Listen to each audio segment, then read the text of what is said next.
This moves us now to the most primitive catarrhines, which are old world monkeys. So a catarrhine includes both an old world monkey or Cercopithecus and apes or hominoids. And those are organisms that typically have the derived trait of nostrils that are pointing downwards. So we're going to cover catarrhine traits, and then we'll talk about in this one specifically Cercopithecus. And that's the scientific classification. You may know them colloquially as old world monkeys. There's a few traits that are derived for catarrhines. One of them, the most obvious one, is downward facing nostrils. Nostrils that are not pointing to the side like New World monkeys, but pointing downward. And we also have two premolars. You'll notice that New World monkeys actually have three, but derived specifically for catarrhines is two premolars. So think about this. If you observe the trait of postorbital closure, any organism that has postorbital closure obviously has a postorbital bar. And of course, we've got convergent eye orbits. That's perfect. You have a fused mandible. You're talking about at least a monkey or an ape. Well, how are you going to tell whether it is a monkey or an ape? Well, you can tell whether it's a monkey from the new or the old world by the number of premolars. These are bicuspid teeth that are just behind your canines.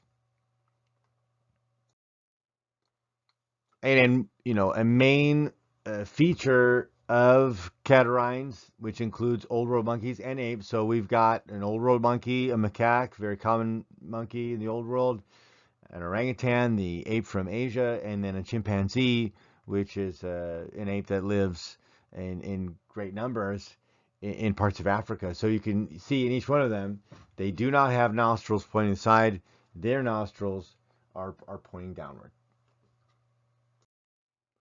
When you look at the Cercopithecus, they actually do have a dry feature that's exclusive only to them. So if you are able to differentiate between, premolars, then you can only say, well, this is either a monkey or an ape. But if you have this feature that I'm going to show you in just a second, then you can easily demonstrate that you're looking at an old world monkey.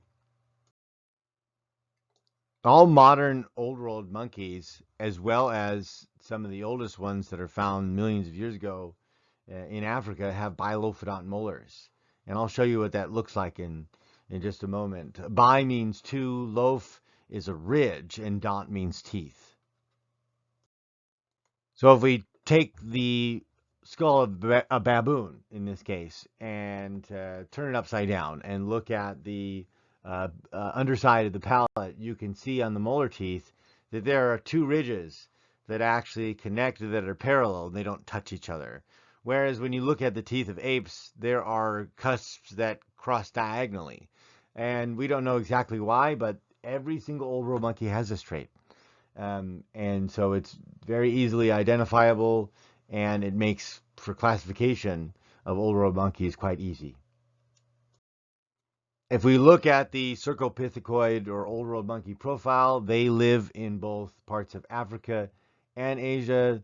Their body size, some old world monkeys can be very small, 2-3 pounds, but baboons are the largest old world monkey, and they can be up to 70, 80, maybe even larger in captivity. They are all active during the day. They have poor points of contact, arboreal, and they are mostly in the trees. And there are a select few that are almost exclusively terrestrial, which include, again, baboons. Their diets include fruits, seeds, leaves. Some of them will eat invertebrates like crabs, and other vertebrates like reptiles. And we do know that some baboons have been known to eat birds like flamingos. Social structure is almost exclusively polygynous, and some of them actually have multi-level societies that we see in baboons in both the Ethiopian highlands as well as the plains of Africa. Some of the monkeys I'd like to highlight are the Japanese snow monkeys, which are the monkeys that live in the most northerly latitudes. and they are in regularly cold climates, and they have a very thick coat of fur that almost never gets wet and keeps them warm. They also will bathe in hot springs to keep them warm during some of the coldest winter months. Of course, many people are familiar with baboons because they live in great numbers all over Africa and even parts of the Arabian Peninsula. We have some that live in the Ethiopian highlands that will specialize in eating grass. There will be ones that live in the plains of Africa, like the Hamadryas baboons, that will have to kind of protect themselves from a lot more creatures. You'll notice that they have very big canine teeth, and this is because there's lots of competition for access to females among males, and there's lots of need for predatory defense in places like the plains of Africa, where you have to fend off cheetahs and lions and zebra and wildebeest.